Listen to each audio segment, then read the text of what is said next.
Welcome to the E-Show with Neil Ravin. With over 1,000 NCAA commitments, the EHL is the proven path to college. Turn it up and learn more about the college placement leader at the Division II and III levels. Welcome into the E-Show once again. My name is Neil Ravin. This is episode number 16, the fourth one of the offseason. What's been a very interesting offseason so far. I want to welcome in this week's guest, Adam Houli. Adam, your second time on the E-Show. Welcome back. Hey, Neil. Thanks for having me. Yeah, always love being part of the E-Show and anything that helps promote the league. So you just finished your third year. Obviously, a very abrupt and awkward way that the season ended. But now we're in April of 2020. Looking back to where you were in April of 2017, are you pleased where you've come in 3 years as a program? Yeah, I think without a doubt we are super excited as a program to watch our development from the club side to where we are now. Obviously, in 2017, we started in the Premier Division, and we had aspirations and goals to get to the Eastern Hockey League and have two teams in the league, and we made it a goal to do everything in our power to get there. That process got accelerated because of our play, and I think the way we did the way we operated as a club.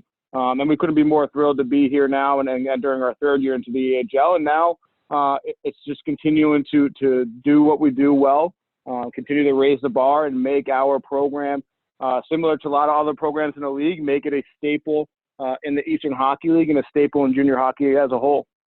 I'm glad that you brought that up because that was my first point I wanted to talk about. That first year, you were just an EHLP team. The 2 years since, you've had both programs. How valuable was it in year one? I know it's sometimes called the EHL's B division, but how valuable was it to develop for a year at that level? We needed to. We had to understand that the junior hockey world is not easy. It's not you want to do it and you just start to do it. So we needed to get our feet wet. We have some good hockey backgrounds, but it was my first time entering into the junior coaching ranks as a first-year program. Whereas other programs will look to hire some veterans and things like that when they get off the ground. We were a complete new operations hockey staff, complete new hockey operations team. So everything was new. So it was very important for us to go through at the Premier Division, see what the level of play was going to be, understand how stringent the game day operations were going to be, understand how to operate our social media platform. So it was a really good opportunity for us to take our time and really learn what the Eastern Hockey League was about. This way, when we entered with two teams, we could really take this opportunity to run with it and do well. So for us, it was super valuable to take the right and correct steps, do it slow, methodically, and understand where we wanted to be with this thing in the X amount of years. And right now we're right on target for where we wanted to be. So that first year was super, super valuable to us.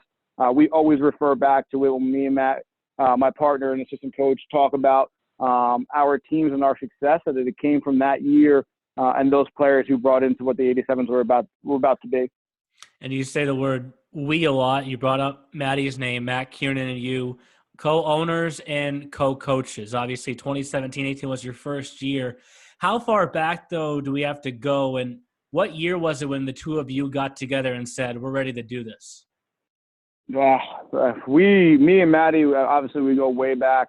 I had actually just been playing hockey at Trinity College when me and Matt had met.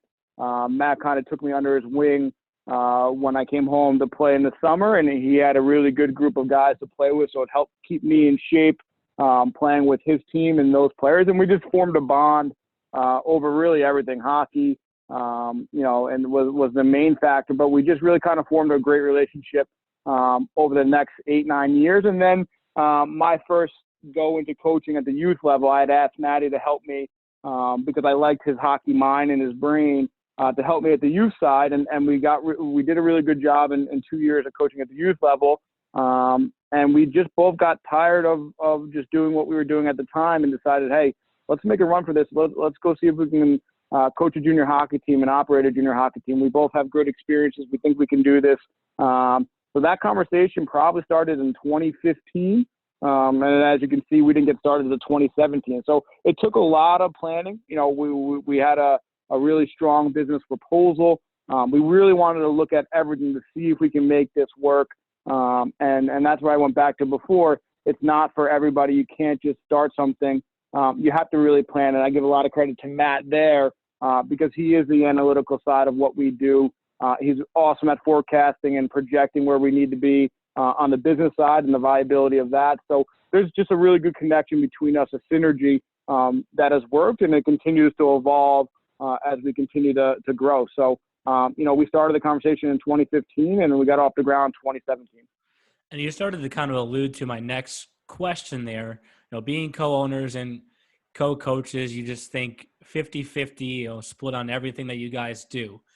A lot of guys in the league, though, I think look at you guys and see Matty as a little bit more of the business side of things and you as a little bit more of the hockey side of things.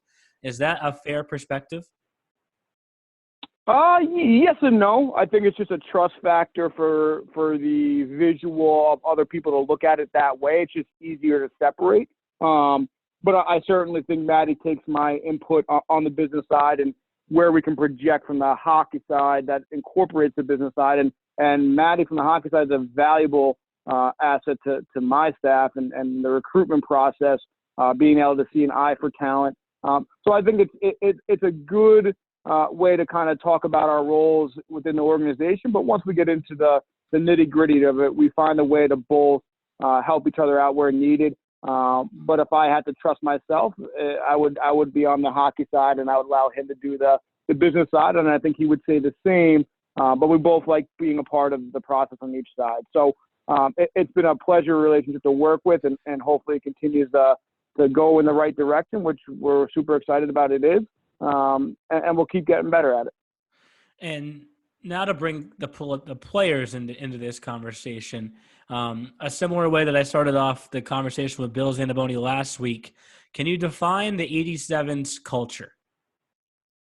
Yeah, I mean, listen, it's a great question. I think our culture is just about doing the things the right way, proving to yourself that you're a hockey player that may have been skipped over, and just someone who puts the 87's first, wholly and truthfully first, and don't just act it. I think that's why we've been so successful, is because it starts from the top bottom.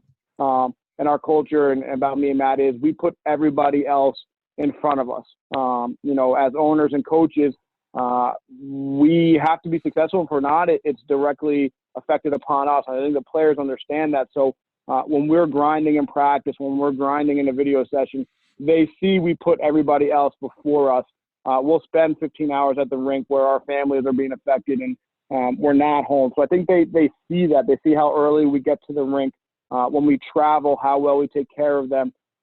I think that just spreads to them understanding that they're doing this for greater reasons. And I think when we finally have established that culture on its own, that's where our play really started to grow as a team and as a club. Is doing the little things and doing things for others first is always going to make you be successful in the long run. So I think we let that happen organically. Each team's got a little bit of a different makeup, but organically, each team finds a way to realize that's why they're there and that's why we're here as a group. This is a collective good, and everybody will individually be better off if the collective good is doing well. So, that's the exciting part. For us, we can kind of sit back, and watch that happen, and especially heading into this year, the 2020-21 season, returning such a great group of veterans. We expect that to take off right from training camp and go a step further this year. So hopefully the bar will be risen for future 87 teams. And that's an awesome transition because I wanted to talk about the history of your team. In that first year where you had just the P team, you still won 33 games. I'm not sure if you know what this number is, but in 5 seasons total, right? 1 premier to start and then 2 at each level the next 2 seasons. You've won 161 games. At some point, wow. Do you take a step back and pat yourself on the back, or do you just know that at the same time you haven't reached Providence yet technically at either level, and that's where the finish the job motto is coming in. Yeah, I think. Yeah, listen, I think that's awesome to hear. I think we don't really get a chance to sit back and look at that, but as much as we want to take credit. That's from the players. We've had some great teams. We've had great individual success. We've had great team success. So to me, the competitor in us, that's the expectation. That's what I wanted. That's what we want here in New Jersey. We want to be a winning team, a winning tradition. So I'm glad that has started to transcend itself. But like you said, the biggest thing from our club and our organizational standpoint is getting to the Frozen Finals and getting to Providence at both levels. That is our goal. That was our goal from the beginning of last year, is to get there. And now that kind of didn't let itself complete itself, it's certainly the job now of the 2020 team, 2021, to finish the job, get us there, get us over the hill, because at the end of the day, we have a lot of good teams in this league that have a lot of good wins, do a good job at winning, also do a great job of promoting to Division III. So now we have to add that other part to our program, and to be in the categories of the Boston Junior Rangers, the Avalanche, those programs that do it really well, the Little Flyers. We have to get there, and we have to show that not only we can promote, but we can also win, and we can also win when it counts. So without a doubt, we have to finish the job this year. That is the goal, and that is what we're looking to do with both teams this year, is get there, get to Providence, finish the job, and then get started for the next year. And who's to say you wouldn't have made it with both teams this past year? Obviously, you had to feel confident where things were at when the season came to an end. But what I think is very going to be interesting for you is now the 2020-21 87's. They're going to have a few familiar faces, as you mentioned, with your returners, but there's not going to be that many guys that experienced the premier loss the first year, or the series loss to Wilkes-Barre now 2 years ago, same year that the premier team lost to the Little Flyers. How do you deliver the message to this year's upcoming team and say the job that you're completing isn't just for yourselves, but it's for all the past 87s that have moved on to different levels? Yeah, I think that's the biggest thing, and that will be our biggest I don't think it's a challenge, but that will be our biggest thing that we have to make sure is instilled, because there are players. I look at, Tim Lazewski, Trevor Sear, Jack Lane. There are players that were from the start of the 87's organization have been here, and those guys won't have a chance to ever feel the glory of getting to Providence and possibly winning. So for those guys, we have to do it and give them the opportunity, so that when they do come back and visit us and see it, they understand that they started a legacy. They started a expectation that not only are we going to get you into college, but we're going to try to win this thing every year. So I think that is a huge opportunity for us to undertake. I think it's certainly a bullet point that we are going to talk about quite a bit, that at the end of all this, if we don't finish the job, we're going to let those players not ever see that opportunity to get there. And the good thing, like you had mentioned, is that we don't have a lot of players who have felt that loss in our first year, or felt the loss against Wilkes-Barre in our second year. We now have guys that, in some good way, have the blinders on, that they haven't had defeat, they haven't had disappointment. So there is that fear factor of it has happened before. Teams that have been just as good as they were have lost in the playoffs. And then out of nowhere, a pandemic can end your season. So I think there will be an urgency from our team this year, our club, to make sure we are doing everything in our power, that we'll be ready come March, to make sure we put this final push into playoffs at both levels, and then make sure, again, that we get there and we finish the job. And I don't want to go too far down the depressing path that is the end of the 2019-20 season, because you and I spoke, I think, a half hour after we had to cancel things as a league, and I don't think many words were even exchanged on that phone call. But in terms of, if you had to rank what the hardest part was Was it those three players that you mentioned in Lazewski, Sear, and Lane, the fact that they had been with you from start to finish, but were never able to really see things through? Yeah, I think it's exactly that. I mean, I get emotional just thinking about it because those guys were with us from the start, and the if we had gotten there or not gotten there, I think we just have closure. There's the opportunity to hug those guys on the ice, whether it's in an awesome moment or a disappointing moment. There's just that opportunity to close it out. I think the hardest part was sending the group a message that the season was over and knowing that those guys had to read it, and I couldn't deliver it to them. Personally, I think that was the hardest part. So looking at it from that standpoint, that was a very, very hard thing to do. And hopefully these teams can help me and help those guys see how much they meant to our organization and get us to the point where we want to get to. But that was certainly the difficult point as our time as a season to get there. So that was very, very hard because those guys have been there from day one. And for me as a new coach, those were the guys that were there, and you want to be the ones that get them to the next step. And obviously now, hopefully, in the next couple of weeks, we'll announce their commitments and announce where they're going. And that will be a little bit of a breather and a little bit of a happy moment for us to sit back and say that they were able to get their ultimate goal. But not being able to kind of close out their career in the way I wanted them to close it out was certainly disappointing, and keeps me motivated to make sure that we continue to promote what they do and continue to follow in their footsteps of their successful campaigns as 87's. And that word is so perfect, closure, right? Because you work for, 7-8 months with that one team in particular. And to not get that closure of whether it was a win or a loss, is it the commitments or is it the success that you had in your second year? Where do you search and find that closure to put this past year behind you and move on? What do you circle as this past year's ultimate closure for you?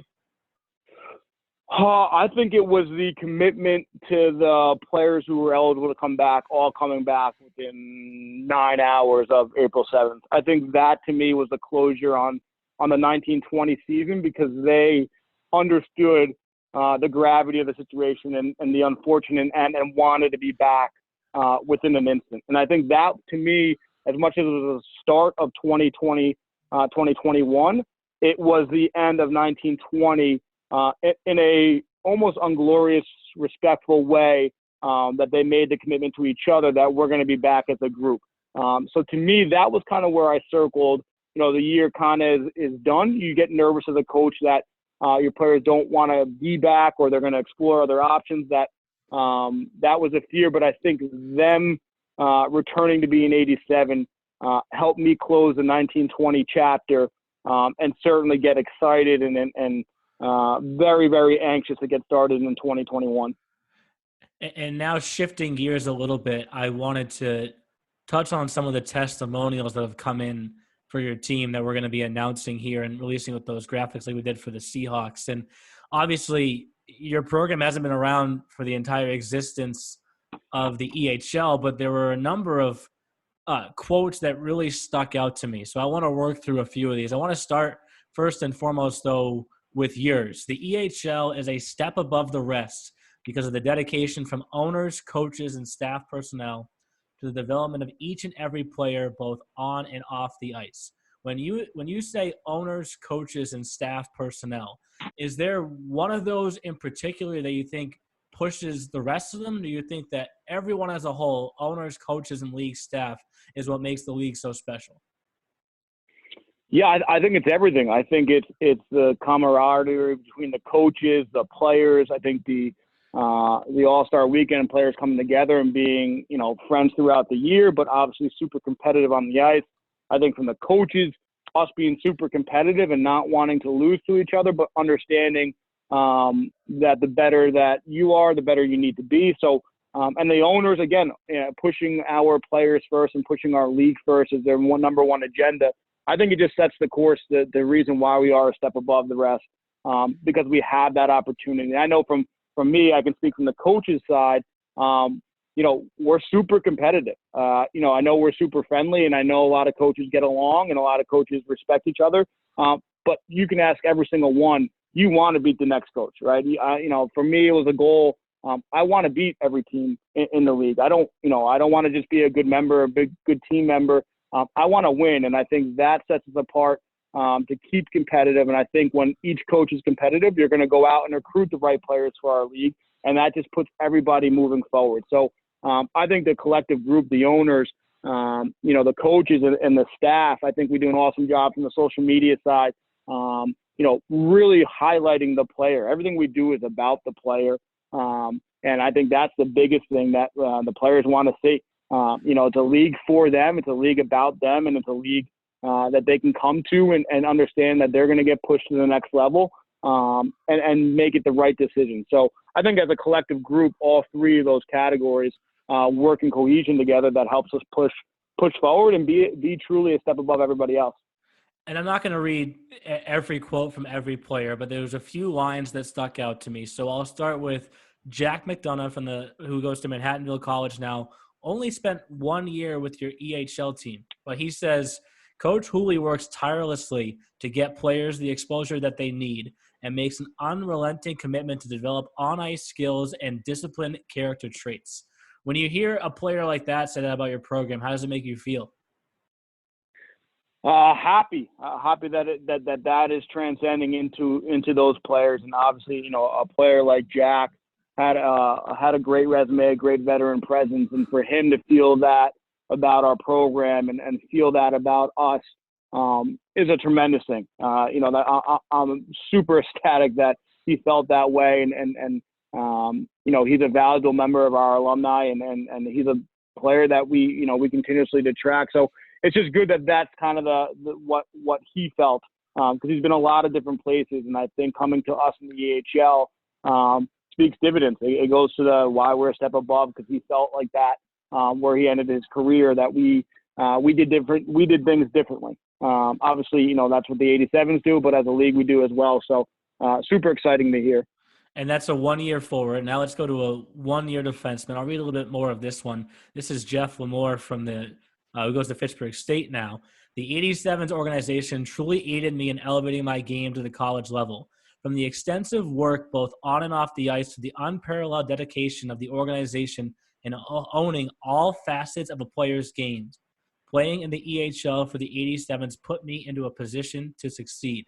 When he says all facets of a player's game, what is he talking about? I think he's looking at the demand of what we talk about on a regular basis with our players. Jeff was a tremendous defenseman for us. He's a tremendous defenseman in college, but I think all facets of the game was we demand our players to understand all situations and all corners of the game. So Jeff had to understand what the forward movements were in the neutral zone. He had to think like a forward, so he knew as a defenseman how to react. In the offensive zone, he had to understand what play they were running or what set we were trying to work to, because that allowed him to play in the set that he needed to play into. So I think that demand just sets the focus and the intensity of a practice above the rest. And I think that's why our players are battle tested and ready for the college game, because when you get to the college game, that's what it's all about. It's ever changing. There's constant changing on the bench, from forechecks to bat, whatever you can think of, XOs are constantly changing. So if you're doing that in practice in your junior year, you're going to certainly feel ready in your college year. So, that's a great example of someone who came to us and wasn't necessarily there when he got there in September. But by March was one of our top defensemen that understood that the game evolves so much, and you have to be every facet of your game has to be executing at the right time to be successful. So I think that's what he meant when he talked about that, because it's something we harp on a daily basis here in the 87 lane. And those are two alumni. This next player is going to be an alumni, but he hasn't played a game at college yet. But Andrew Maynard is going to Tufts this upcoming fall. And not to read his whole quote, but just the first line. Looking back at my game heading into juniors, and after 2 years as an 87, it is like night and day. Do you feel the same way about his game?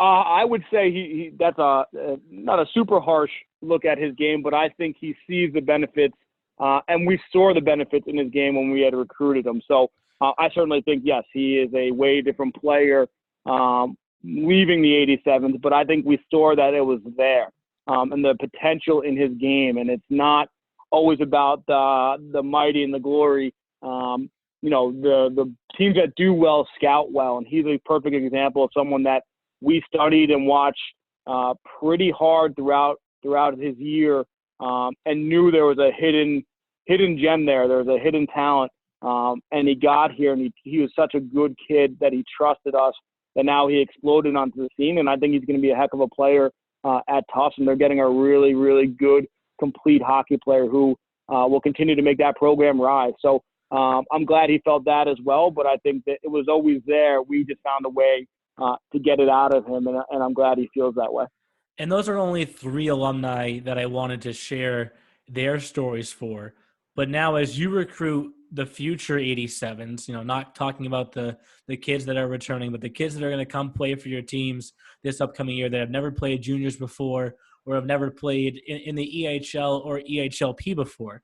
How do you use these success stories to really help sell those future players? Yeah, I think we just tell them, do your homework. We talk about it quite extensively on recruit calls and our pitches to the players is that take a look at our history. Go look at, here are some players that have done it, have taken those steps. We have the veteran junior hockey player who's been around the leagues and who came in his final year to the EHL and the Jack McDonough. So look at his path. He's played at the highest level in the NOL. He's played some of the CCHL games. But he ended his career in the EHL, and now he's going to a fantastic school. He's super excited. So look at that history. Look at Andrew Maynard, a kid who played on a high-level Tier 1 hockey team who was a middle-of-the-pack player on that team. But we saw something in him and made him feel comfortable and made him feel welcome, that we know we can get there if there's a dedication from his part. So look at that path. And then we look at the Jack Lanes and the Trevor Sears that started in the Premier. Look at that path. They went from Premier to EHL and then now are going to be college hockey players. So we just kind of show that projection and that path that every player that we recruit falls into one of those categories that's possible. And if they don't, our simple thing to them is that we'll define your path. We'll carve it out the way you want it to be carved out, and we'll get you to your goals and aspirations. And I think that's the biggest thing when we talk to our recruits is our history, but then our also ability to be forward-thinking and innovative in how we approach what we do. So we really try to obviously touch every part of the spectrum when we recruit, because that's the challenge that lies ahead for us. And anybody knows if there's a challenge in front of you, that will bring out the best. And we like that.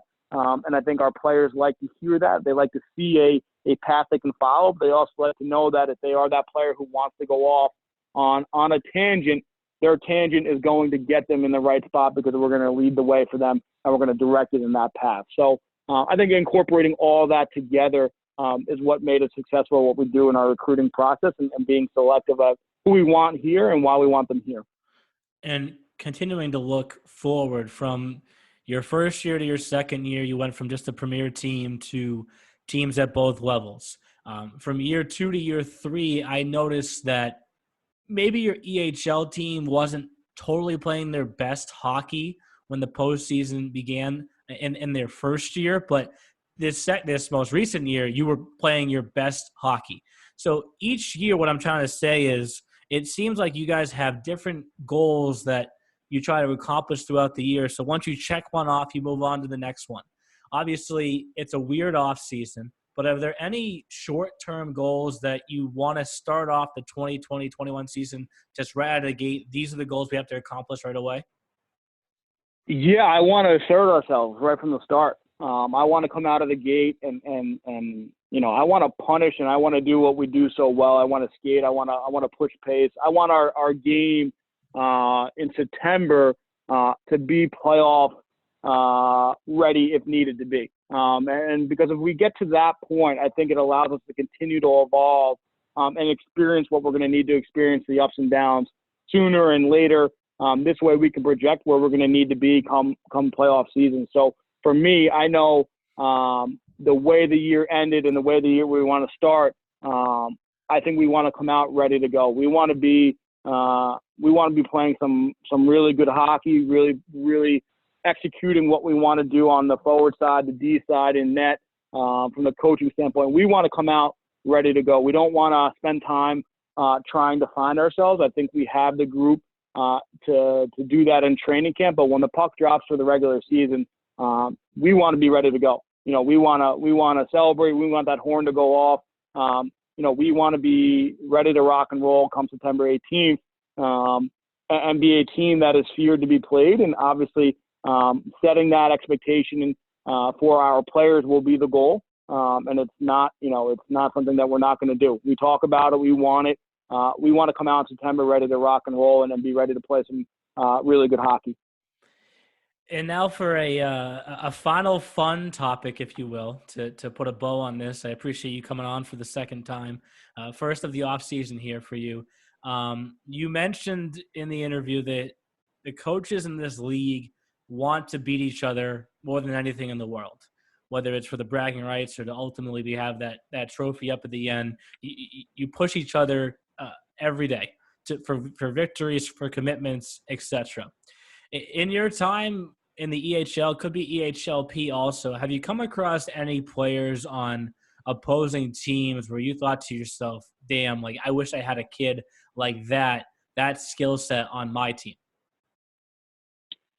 Yeah, I think the league is so strong that you do run into those players that obviously you try to obtain. But I look at a player that I think is tremendous potential on the junior Flyers, John Gabriel. He was a player that every time we played them, as comfortable as we felt in those games, he was a player that can make it switch in a given shift.